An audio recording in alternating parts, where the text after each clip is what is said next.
এগুলো কি বলো তো? কি পোকা, কেউ কি নামটা জানো? আমরা মানুষ প্রজাতিরা কি না খাই? তো হ্যালো বন্ধুরা, welcome back to my channel. তো আশা করি সবাই বুঝে গেছো আজকে কোন রেসিপি শেয়ার করব। হ্যাঁ, তোমরা ঠিকই ধরেছো। আজকে আমি তোমাদের সঙ্গে শেয়ার করব কাঁকড়ার ভর্তা। তো কিভাবে কাঁকড়ার ভর্তা বানাতে হয় সেটা দেখে নাও। তো খুব সাবধানে কিন্তু কাঁকড়া মাছটা ধরে বাছতে হয়।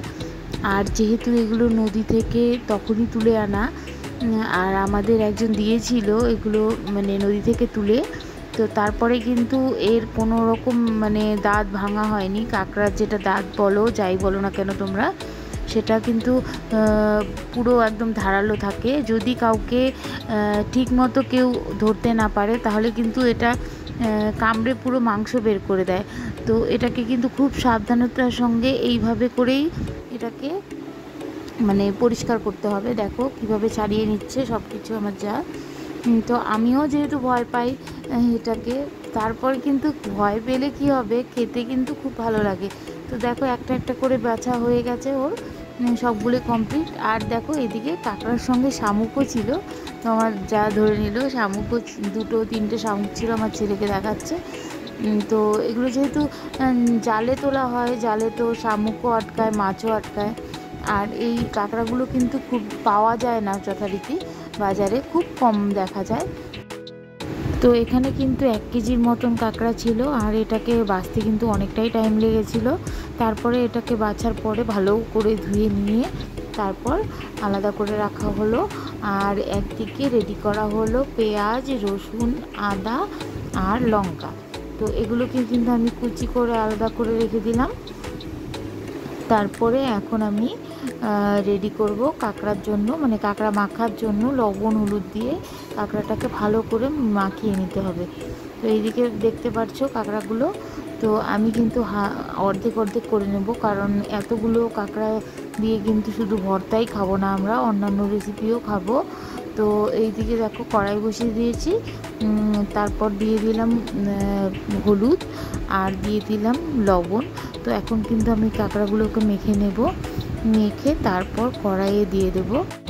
তোমরা হয়তো অনেকেই অনেক রেস্টুরেন্টে খেয়েছো কাঁকড়া, মানে অনেক রকমই ওরা রেসিপি করে, কিন্তু এই রকম ভর্তা রেসিপি হয়তো খাওনি, যেটা ট্রাই করে তোমরা দেখতে পারো। আজকে আমি যেইভাবে রান্না করছি সেইভাবে করে। এদিকে দেখো আমার তেল কিন্তু গরম হয়ে গেছে, আমি ছেড়ে দিচ্ছি কাঁকড়াগুলোকে। তো কাঁকড়াগুলোকে কিন্তু আমি ডিপ ফ্রাই করে নেব ভালো করে। দেখো কেমন করে ফ্রাই করতে হয়। তো এইভাবে ফ্রাই করে কিন্তু অনেকেই এইভাবে ফ্রাইও খাওয়া যায় কাঁকড়া। তো তখন কিন্তু এটাকে ভালো করে ভাজতে হবে, মানে লাল লাল করে, যদি তোমরা শুধু ভাজাই খেতে চাও। কিন্তু যখন তোমরা ভর্তা করবে তখন কিন্তু তার জন্য কাঁকড়াটাকে অল্প আছে, মানে আমার কিন্তু হয়েই গেছে প্রায়, আমি কিন্তু তুলে নেব। তো আমি কিন্তু এটাকে ডিপ ফ্রাই করলাম না, তো এটাকে হালকা আছে ভেজেই আমি এটাকে নামিয়ে নিলাম। তো দেখো আমি একটা একটা করে কীভাবে নামিয়ে নিলাম কাঁকড়াগুলোকে।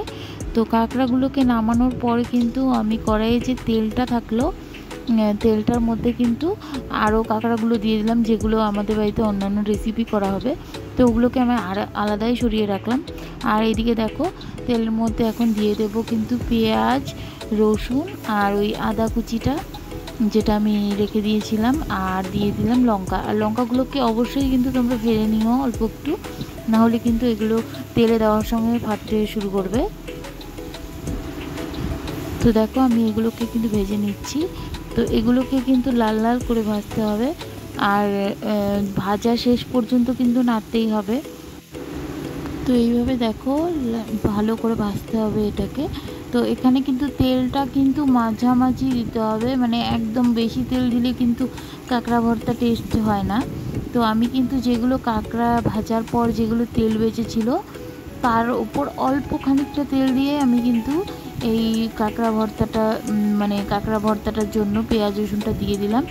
আর এরপরে কিন্তু আমি সামান্য পরিমাণে এই পেঁয়াজ রসুন কুচিগুলোর ওপরে একটু লবণ দিলাম, কারণ কাঁকড়া ভর্তাতে কিন্তু মানে কাঁকড়া ভাজার সময় আমি অল্প লবণ দিয়েছিলাম, আর তার জন্যই কিন্তু এখানে একদম কম পরিমাণে লবণটা অ্যাড করতে হবে। তো দেখো আমি কম লবণটা দেওয়ার পরে কিন্তু এখন এটাকে নাড়তেই থাকবো।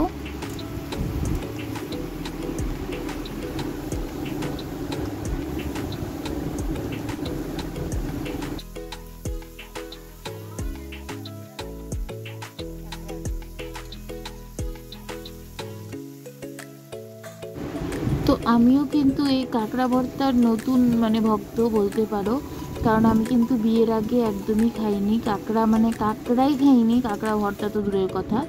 তো এখন যেহেতু দেখলাম কাঁকড়া জিনিসটা এত স্বাদ, আর হচ্ছে এর ভর্তা তো আরও টেস্টি, তো কেমন করে নিজেকে সামলাই বলো। তো ভাবলাম ভর্তাটা করেই ফেলি। ভর্তাটা করলে যেহেতু এতটা স্বাদ লাগে, আর এটা দিয়ে গরম ভাতে মেখে খেতে কিন্তু খুব দুর্দান্ত টেস্ট হয়। তো কথা বলতে বলতে দেখো আমার পেঁয়াজগুলো কিন্তু একটু লাল লালই হয়ে গেছে। তো আমি এখন দিয়ে দিলাম এটার মধ্যে যেগুলো আমি অল্প ফ্রাই করে রেখেছিলাম কাঁকড়াগুলো, সেগুলো অ্যাড করে দিলাম। এখন কিন্তু আমি আবার ভাজবো এটাকে আর একটুক্ষণ ধরে, যাতে কাঁকড়ার যতটা রসটা থাকে সেটা পেঁয়াজের মধ্যে না চলে যায়, ততক্ষণ পর্যন্ত আমি এটাকে আবার ফ্রাই করতে থাকবো।